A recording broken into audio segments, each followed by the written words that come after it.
Shalom à tous. Alors aujourd'hui, nous allons parler des 4 bêtes du livre de Daniel.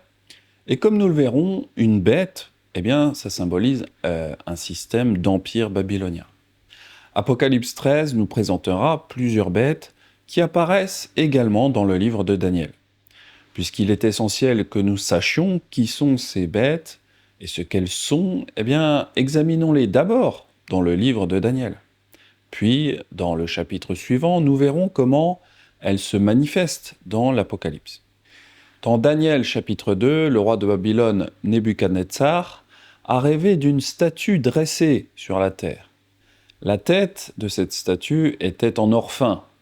La poitrine et les bras sont en argent. Et puis, vous avez le ventre et les cuisses qui sont en bronze ou en airain. Et puis, il y a les 2 jambes qui sont faites de fer, et enfin, les 2 pieds qui sont à la fois faits en fer, mais également mêlés d'argile. Enfin, une pierre se détacha de la montagne sans le secours d'aucune main. Et cette pierre frappa les pieds de la statue. La statue s'écroula sous son propre poids, se brisant en morceaux comme de la balle que le vent emporte. Puis la pierre, qui s'était détachée de la montagne, grandit et devint une grande montagne qui remplit toute la terre. Alors il s'agit d'une prophétie générationnelle qui parle de notre ancien ennemi juré, Babylone, et de la façon dont Yahweh utilisera le corps de Yeshua, c'est-à-dire Israël, pour la détruire. Ô roi, tu regardais et tu voyais une grande statue. Cette statue était immense et d'une splendeur extraordinaire. Elle était debout devant toi, et son aspect était terrible. La tête de cette statue était d'or pur, sa poitrine et ses bras étaient d'argent, son ventre et ses cuisses étaient d'airain, ses jambes de fer, ses pieds en partie de fer et en partie d'argile. Tu regardais lorsqu'une pierre se détacha sans le secours d'aucune main, frappa les pieds de fer et d'argile de la statue, et les mit en pièces. Alors le fer, l'argile, l'airain, l'argent et l'or furent brisés ensemble et devinrent comme la balle qui s'échappe du nerf en été. Le vent les emporta, et nulle trace n'en fut trouvée. Mais la pierre qui avait frappé la statue devint une grande montagne et remplit toute la terre. Daniel dit au roi Nebuchadnezzar que son rêve représentait une série de 5 empires, le sien étant la tête d'or. Les 4 autres empires seraient tous calqués sur le sien. Le prochain empire serait celui de Médès, symbolisé par la poitrine et les bras d'argent. Ensuite, l'empire macédonien, grec, d'Alexandre le Grand, s'élèverait, symbolisé par le ventre et les cuisses de bronze. Ensuite viendrait l'empire romain, symbolisé par les 2 jambes de fer. Tous ces empires seraient de puissants empires militaires. Mais il y en aurait un 5e et dernier empire, symbolisé par les 2 pieds, de fer mêlés d'argile.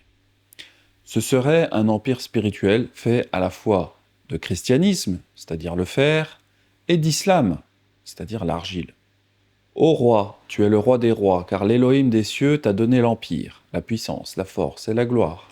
Il a remis entre tes mains en quelques lieux qu'ils habitent les enfants des hommes, les bêtes des champs et les oiseaux du ciel. Et il t'a fait dominer sur eux tous, c'est toi qui es la tête d'or. Après toi s'élèvera un autre royaume, moindre que le tien. Puis un 3e royaume qui sera d'airain et qui dominera sur toute la terre. Il y aura un 4e royaume, fort comme du fer, de même que le fer brise et rompt tout. Il brisera et rompra tout, comme le fer qui met tout en pièces. Et comme tu as vu les pieds et les orteils en partie d'argile, de potier et en partie de fer, ce royaume sera divisé. Mais il y aura en lui quelque chose de la force du fer, parce que tu as vu le fer mêlé à l'argile. Et comme les doigts des pieds étaient en partie de fer et en partie d'argile, ce royaume sera en partie fort et en partie fragile. Tu as vu le fer mêlé avec l'argile, parce qu'ils se mêleront par des alliances humaines. Mais ils ne seront point unis l'un à l'autre, de même que le fer ne s'allie point avec l'argile. Dans le temps de ces rois, l'Élohim des cieux suscitera un royaume qui ne sera jamais détruit, et qui ne passera point sous la domination d'un autre peuple. Il brisera et anéantira tous ces royaumes-là, et lui-même subsistera éternellement. C'est ce qu'indique la pierre que tu as vue se détacher de la montagne sans le secours d'aucune main, et qui a brisé le fer, l'airain, l'argile, l'argent et l'or. Le grand Elohim a fait connaître au roi ce qui doit arriver après cela. Le songe est véritable et son explication est certaine. Avant d'approfondir ce sujet, clarifions d'abord le verset 39. La plupart des traductions courantes nous disent que l'empire d'Alexandre le Grand régnerait sur toute la terre. Cependant, le mot terre est l'araméen ara, qui correspond au mot hébreu aretz. Bien que le mot aretz puisse désigner le globe entier, il désigne généralement soit la terre d'Israël, soit le monde connu du point de vue du Moyen-Orient ancien. Cette dernière interprétation est correcte, car l'empire d'Alexandre ne s'étendait pas sur toute la terre. Son empire s'étendait plutôt sur le Moyen-Orient, qui était essentiellement le monde connu à cette époque-là. Au fil des siècles, la majeure partie de l'ancien empire d'Alexandre est devenue islamique, c'est-à-dire appartenant au cheval vert. Pour comprendre comment cela s'est produit, examinons la quatrième bête, qui est l'Empire romain. L'Empire romain encerclait la Méditerranée et s'étendait jusqu'en Europe et au Moyen-Orient. Alors que la partie occidentale de l'Empire est restée catholique ou protestante, la partie orientale est devenue majoritairement islamique. L'Empire romain devint si vaste qu'il fut considéré comme ingouvernable. En 284, Dioclétien, frère de Constantin, décida de diviser l'administration de l'Empire en deux, dans le but de rétablir l'ordre. Ainsi, les deux jambes de l'Empire romain furent créées, à l'est et à l'ouest. Ces deux jambes correspondent bien au rêve du roi dans Daniel. De la Grèce, vers l'est, se trouvait la jambe orientale. Cependant, la division de l'administration ne guérit pas la cause profonde de la division dans l'Empire. Au début des années 300, l'Empire romain était divisé entre le mitraïsme, c'est-à-dire le culte officiel du soleil romain, et le christianisme sans Torah. Les empereurs romains favorisaient le mitraïsme parce que le dieu du soleil, Ra, était censé s'occuper personnellement des empereurs romains, ce qui en faisait des demi-dieux aux yeux des citoyens romains. Chaque fois qu'un citoyen romain acceptait Yeshua, ou dans ce cas Jésus ou Yessou, eh bien il cessait de considérer l'empereur comme un demi-dieu, affaiblissant ainsi son pouvoir. Pour cette raison, les empereurs romains détestaient les croyances chrétiennes et nazaréennes et les persécutaient sans relâche. Cependant, plus les empereurs romains persécutaient les chrétiens, et plus les citoyens romains acceptaient le Messie, divisant encore davantage l'empire et affaiblissant le pouvoir impérial. Les empereurs romains ne pouvaient unifier leur empire qu'en unifiant la religion. C'est peut-être pour cette raison que l'empereur romain Constantin prétendit avoir eu une vision dans laquelle le Christ lui était apparu, lui demandant d'écrire les 2 premières lettres de son nom, XP, sur les boucliers de ses troupes. Le lendemain, Constantin prétendit avoir vu l'image d'une croix superposée au-dessus du soleil et reçut alors le message « In hoc signo vines », ce qui signifie « par ce signe tu seras victorieux ». L'année suivant la conversion de Constantin, lui et son co-empereur de l'époque, Licinius, promulguèrent conjointement l'édit de Milan, qui mettait fin techniquement à la persécution des chrétiens dans l'Empire. Constantin consolida ensuite son emprise sur le pouvoir, militairement, et en 324, il régna en maître. L'année suivante, en 325, il convoqua le concile de Nicée, au cours duquel le mitraïsme et le christianisme fusionnèrent officiellement pour former la foi catholique universelle. Certains spécialistes suggèrent que la conversion de Constantin était une manœuvre politique, destinée spécifiquement à obtenir le soutien de la moitié chrétienne de son empire. L'empereur Constantin prétendait avoir eu sa vision dans le bosquet du dieu solaire Apollon, c'est-à-dire Lucifer, dans la France antique. Et on lui aurait dit de vaincre en faisant le signe de croix, un ancien symbole du dieu solaire Tammuz.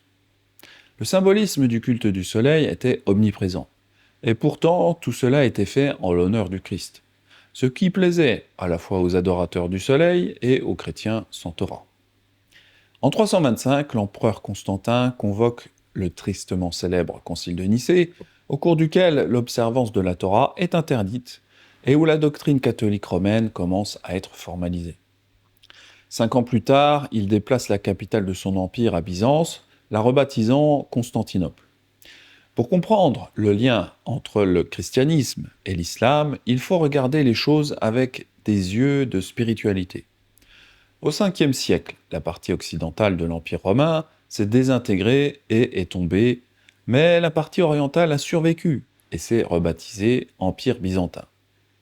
Les Byzantins ont prévalu pendant encore 1000 ans, mais en 1453, les armées musulmanes dirigées par Osman le Grand ont conquis Constantinople et en ont fait le siège de ce qui allait plus tard être appelé l'Empire islamique ottoman. Aujourd'hui, la quasi-totalité de l'ancien empire byzantin est devenue islamique.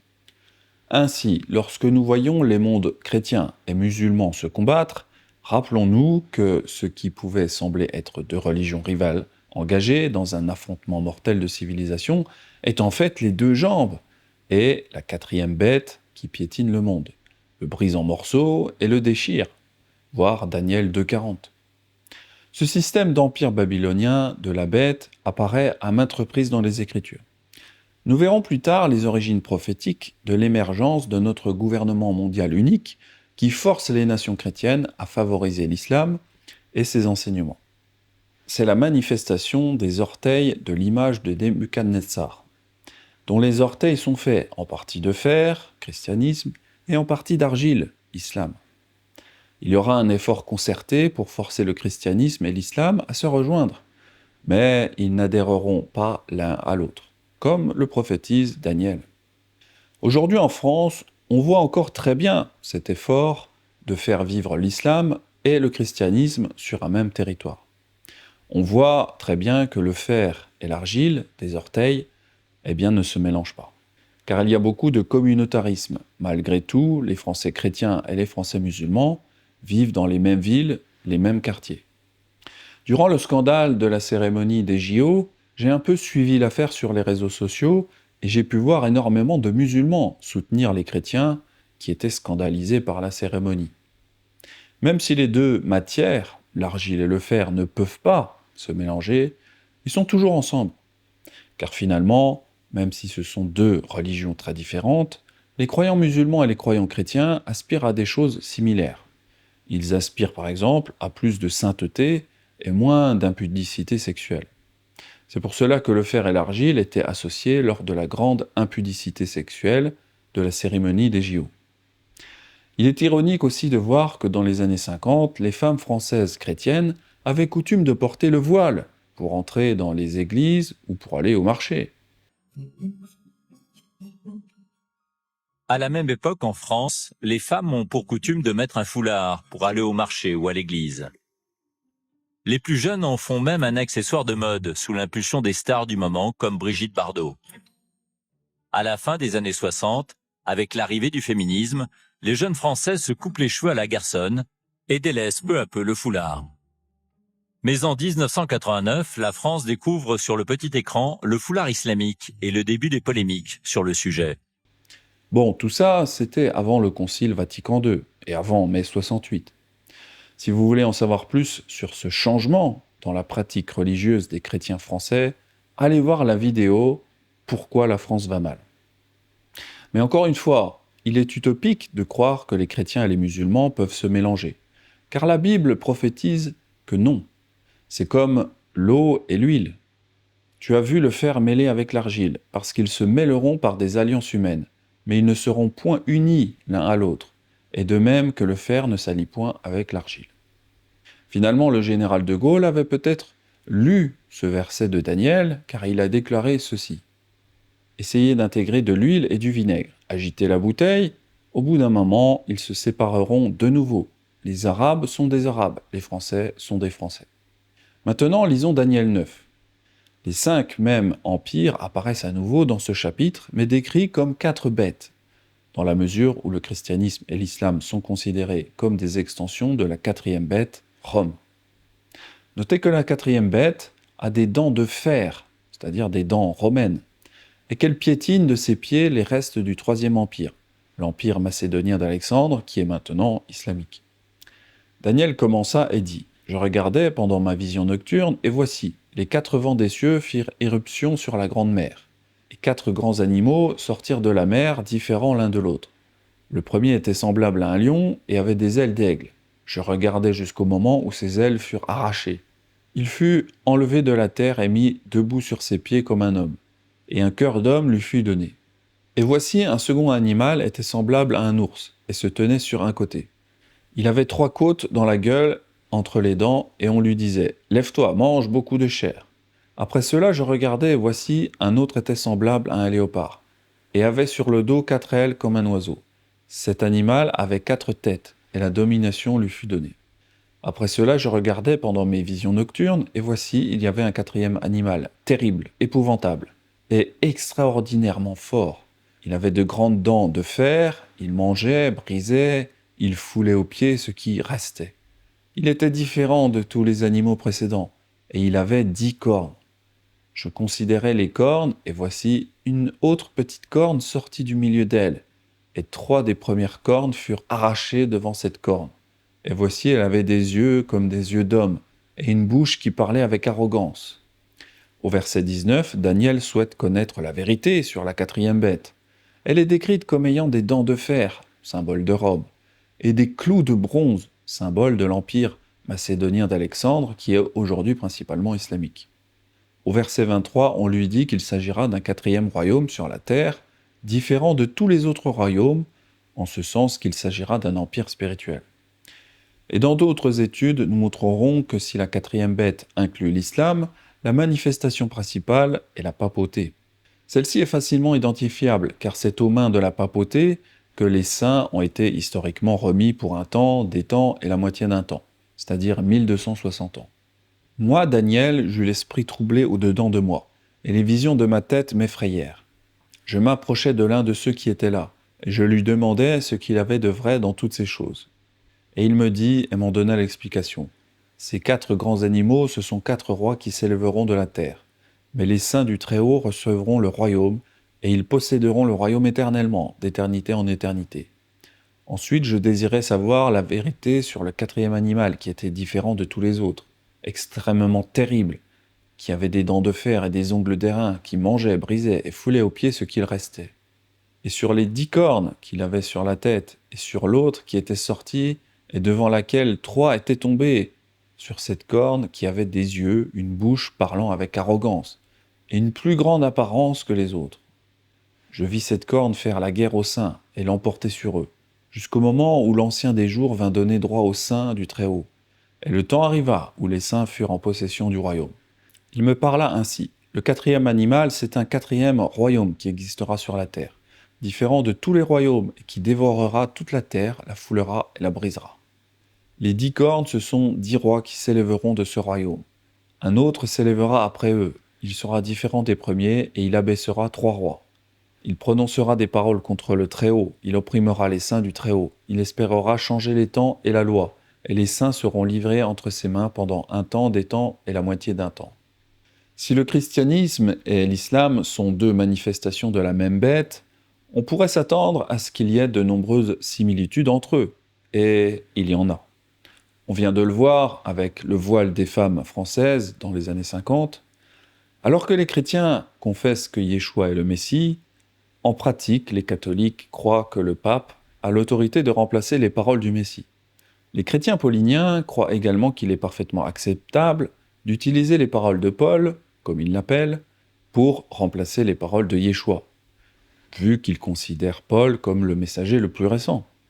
De même, les musulmans acceptent Yeshua comme un prophète, mais ils soutiennent que ces paroles ont été remplacées par celles de leur prophète le plus récent, Mahomet. Quand les Nazaréens essayent de convaincre les chrétiens ou les musulmans, nous nous trouvons toujours confrontés à leurs faux prophètes. Quand nous essayons de convaincre les chrétiens d'observer la Torah, ils citent les versets de Paul qu'ils comprennent de travers. Pour les musulmans, c'est un peu pareil. Si nous essayons de les convaincre que Yeshua est Elohim, alors ils s'appuient sur leur prophète, c'est-à-dire sur le Coran, pour dire que Yeshua n'était qu'un homme. On voit vraiment une grande similitude entre musulmans et chrétiens. Le christianisme et l'islam ont tous deux établi leur capitale religieuse ailleurs qu'à Jérusalem, à savoir la Mecque et à savoir Rome. Tous deux utilisent des flèches et des coupoles dans leur lieu de culte, et tous deux utilisent le soleil, la lune et les étoiles dans leur symbolisme. Remarquez la coupole de cette église qui est très similaire à la structure et la coupole de cette mosquée.